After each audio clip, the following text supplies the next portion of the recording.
नमस्कार, सभी का स्वागत है। दरभंगा जिला के चिकित्सा महाविद्यालय से आज दरभंगा के सांसद गोपाल जी ठाकुर ने मिथिला के केंद्र दरभंगा में बनने वाले एम्स को लेकर दरभंगा आए केंद्रीय टीम के साथ प्रस्तावित स्थल का निरीक्षण किया। उन्होंने क्या कहा है वो हम आपको आगे सुनाएंगे। विशेष कवरेज देखिएगा, सब्सक्राइब और शेयर इस चैनल को जरूर करिएगा। केंद्रीय टीम ने क्या कहा वो भी हम आपको सुनाएंगे। यहाँ पर मीटिंग चल रही है, खासकर देख सकते हैं सामने, और खासकर नक्शा देखा जा रहा है कि कैसे बाउंड्री वॉल किया जाएगा 200 एकड़ में, और कैसे कहां पर क्या बिल्डिंग बनने वाला है और किस तरह से 27 एकड़ डीएमसीएच का रहेगा, ये भी सांसद गोपाल जी ठाकुर ने बताया है। इस अवसर पर देख सकते हैं निरीक्षण के क्रम में सांसद के साथ एम्स रायबरेली के superintendent engineer GP Srivastava, senior architect CDB स्वास्थ्य मंत्रालय राजीव कनौजिया, डीएमसी के प्रधानाचार्य के एन मिश्रा, डीएमसीएच के अधीक्षक मणिभूषण, सदर डीएसएलआर जिला आपदा और भू अर्जन पदाधिकारी बहादुरपुर और सदर प्रखंड के सीईओ अमीन हाइट्स के इंजीनियर, सभी लोग मौजूद रहे हैं। देखिए पूरा कवरेज। अब इंटरव्यू सुनाते हैं सांसद गोपाल जी ठाकुर का। माननीय श्री हर्षवर्धन जी को हमने लिखा था टेक्निकल टीम भेजने के लिए, और राज्य सरकार का कहना था, माननीय हमारे जो मंगल पांडे जी मंत्री हैं, तो टेक्निकल टीम आवे ताकि एम्स में हो रही बाधाएं को दूर करके आगे का हम लोग काम आगे बढ़ावें। तो माननीय अश्विनी चौबे जो केंद्रीय राज्य मंत्री हैं और माननीय हर्षवर्धन जी से हम मिल करके दिया था, और आज टीम यहाँ पर वो लोग भेजने का काम किए हैं। हम इन लोगों का स्वागत करते हैं इस मिथिला की धरती पर, और निश्चित रूप से वो दिन अब दूर नहीं जो बहुत जल्द लो लैंडिंग का जो भराई का पेंडिंग था, हमको लगता है प्रधान सचिव हमारे इसका भी काम आगे बढ़ा दिए हैं। लो लैंड जो भरने का था उसका भी काम आगे बढ़ा है, और टीम अपना रिपोर्ट करेगी। टीम संतुष्ट है और चाहेंगे जो यहाँ पर चूँकि 10 करोड़ लोगों को बेनिफिट मिलने जा रहा है दरभंगा में एम्स बनने से, तो इसमें कौन चाहेगा जो नहीं हो। तो इसलिए सारा बाधाएं को दूर करते हुए, और वर्तमान में हमारे प्रिंसिपल साहब, नए प्रिंसिपल साहब आए हैं, पूर्व प्रिंसिपल साहब सहयोग दे रहे हैं, तो निश्चित रूप से यहाँ कोई बाधा नहीं होगा। और 100 समय बरसात से पूर्व यहाँ पर लो लैंड का भराई हो जाएगी, और हाइट्स के भी अधिकारी आए हुए हैं। इनको 200 एकड़ में बाउंड्री वॉल जो करना है वो भी 100 समय बाउंड्री वॉल भी होगा। और हमारे माननीय देश के यशस्वी तेजस्वी प्रधानमंत्री नव भारत के विश्वकर्मा श्री नरेंद्र भाई मोदी यहाँ पर आएंगे, और इस एम्स का शिलान्यास होगा। और 10 करोड़ लोगों में तो सिर्फ एम्स के नाम से सुनने से लोगों में उत्साह है। और आप तो देखे थे जब माननीय प्रधानमंत्री 1264 करोड़ की लागत से 750 बेड का एम्स का जब कैबिनेट किया, तो लोगों में कितना उत्साह था, रंग अबीर पूरे मिथिला में लोग जश्न मना रहे थे। तो प्रधानमंत्री के मन में भी है जो मिथिला के केंद्र दरभंगा में आकर के एम्स का शिलान्यास करें।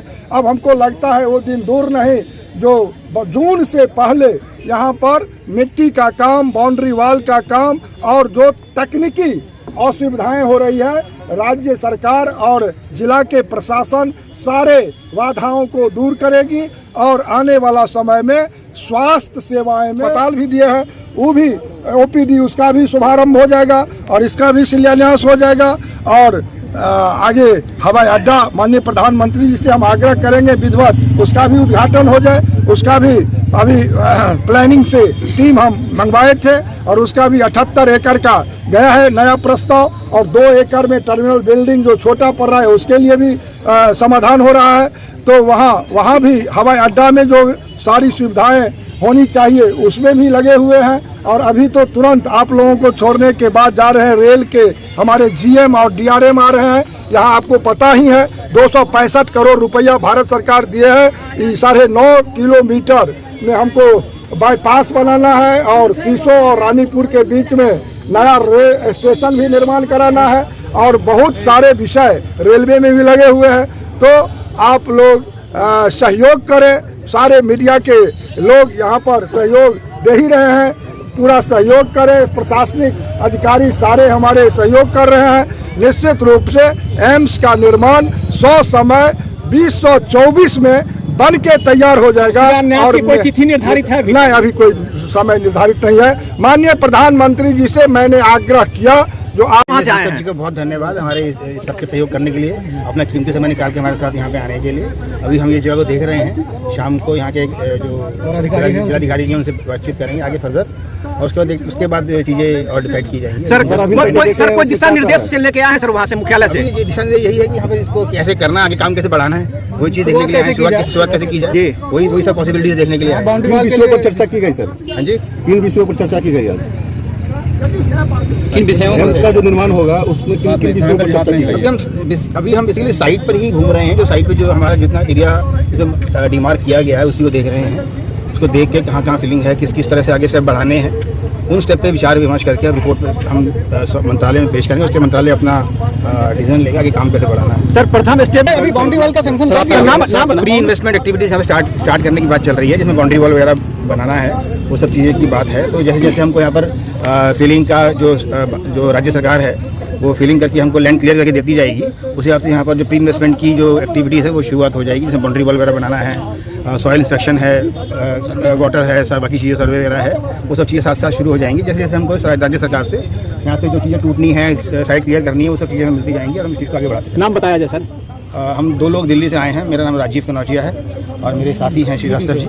किस पद पर हैं सर? ऑफिशियली के इसमें नहीं सर, है। किस पद पे हैं सर हम आप? लोग वो हैं, मिल जाएगा सब आपको डाटा, लेकिन आप इसमें थोड़ा मजबूर ना करें, क्योंकि हम लोग ऑफिशियली अभी कुछ कहने की पूरे उत्तर बिहार यहाँ जो एम्स बनेगा ना, तो इससे उत्तर बिहार के 22 जिला जो हम लोगों को पड़ता है, इसमें 8 करोड़ लोग इससे बेनिफिटेड होने जा रहे हैं, और नेपाल के 14 ठो जिला है उसके भी 2-2.5 करोड़ लोग इससे बेनिफिटेड होंगे, और पश्चिम बंगाल का 5-6 जिला इस एम्स से बेनिफिटेड होंगे। तो इस बार माननीय प्रधानमंत्री जी आए थे और अभी लोगों में इतना उत्साह था, जो अभी हम लोग चुनाव भी अच्छी खासी संख्या में जीते हैं और राज्य में सरकार भी मेरी बनी एम्स के नाम से ही। और जब आप एम्स दे दीजिएगा यहाँ, तो समझ लीजिए कितना लोगों को बेनिफिट मिलेगा।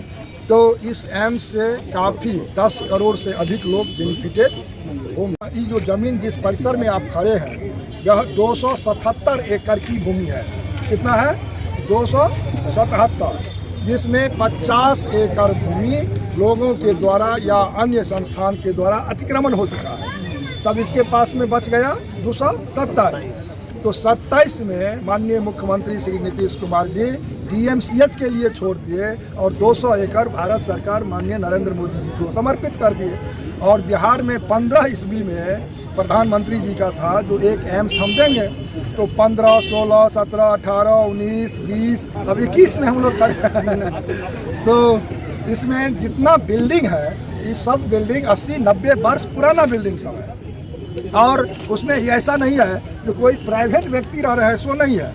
इसमें कोई स्टेट बैंक है, कहीं पर PhD का देखिए रहे हैं, तो सर BSNL का है, थाना का है, तो जितने यहाँ पर सरकारी, तो इसको जिला प्रशासन उठा करके यहाँ से आपको यदि चाहिए, इसीलिए रुका हुआ है जो जांच के लिए जो टीम आ रही है, यदि वो कहेंगे इसका हमरा आवश्यकता होगा तो सारा रह जाएगा। आपको आवश्यकता नहीं है तो शिफ्ट हो जाएगा, सरकार अपना ले जाएगी। लेकिन जनहित में, जनता के लिए यहाँ पर एम्स चाहिए, एम्स की ज़रूरत है। और इसके लिए जितना बैठ करके रात सर्किट हाउस में फिर आप रहेंगे, तो फिर जिस अधिकारी से बातचीत करना होगा उस अधिकारी को आप बुलाएंगे, जिलाधिकारी को बुलाएंगे, यहाँ के सदर SDO साहब को बुला लेंगे, प्रिंसिपल सुपरिटेंडेंट साहब को बुला लेंगे, और बैठ करके सारे विषय पर एक एक बिंदु पर बातचीत करेंगे। और फिर इस समस्या का कौशल जी इसको देख रहे हैं वहाँ से सचिवालय से, तो कौशल जी शायद ज्वाइंट सेक्रेटरी है, क्या है, ज्वाइंट सेक्रेटरी, और तो उनको सारा जानकारी है, कई बार आ चुके हैं। तो प्रधान सचिव और कौशल जी जो ज्वाइंट सेक्रेटरी, एडिशनल सेक्रेटरी, उनका कहना था, और माननीय बिहार सरकार के मंत्री श्री मंगल पांडे जी का कहना था, जो भारत सरकार एक टीम दे यहाँ पर, जो किसको कहाँ हटाना है, किसको कहाँ रखना है, कैसे कौन काम करना है, इसके लिए टीम, टेक्निकल टीम आ करके एक बार देख करके अपना गाइडलाइन दे करके जाएं, ताकि राज्य सरकार को काम करने में सुविधा हो जाए। तो इसीलिए हमने लिखा था माननीय हर्षवर्धन जी को लेटर, और लेटर का जवाब आया था कि बहुत जल्द हम वहाँ पर टीम भेजेंगे। तो आप लोग आ गए हैं, आप लोगों का स्वागत है। कोरोना था इसलिए प्रिंसिपल साहब 5 चादर नहीं दिए हैं, अब क्या, तो पूर्णा प्रिंसिपल साहब तो देते थे, 5 चादर रखते थे, तो मिथिला में 5 चादर से सम्मानित आपको करेंगे ये लोग, और मिथिला पेंटिंग से भेंट करेंगे। हाँ, क्योंकि कहीं आप एम्स के डायरेक्टर हो, कहीं पर आप बड़का अधिकारी भारत सरकार में हो, तो यहाँ पर सम्मानित होगा। यहाँ का जो समस्याएं हैं उसको दूर करके आप लोग जाएंगे। हमारा तो यहाँ पर रेल के जीएम आने वाले हैं, 4 बजे से उनका समय दिए हुए हैं। DRM आने वाले हैं। यहाँ पर स्टेशन नया बनना है, यहाँ पर दोहरीकरण का काम चल रहा है, बहुत काम रेलवे का पिछड़ा हुआ। कल हम निकल भी जाएंगे आप ही लोगों के साथ। किस प्लेन से जा रहे हैं? 11 50 2 बजे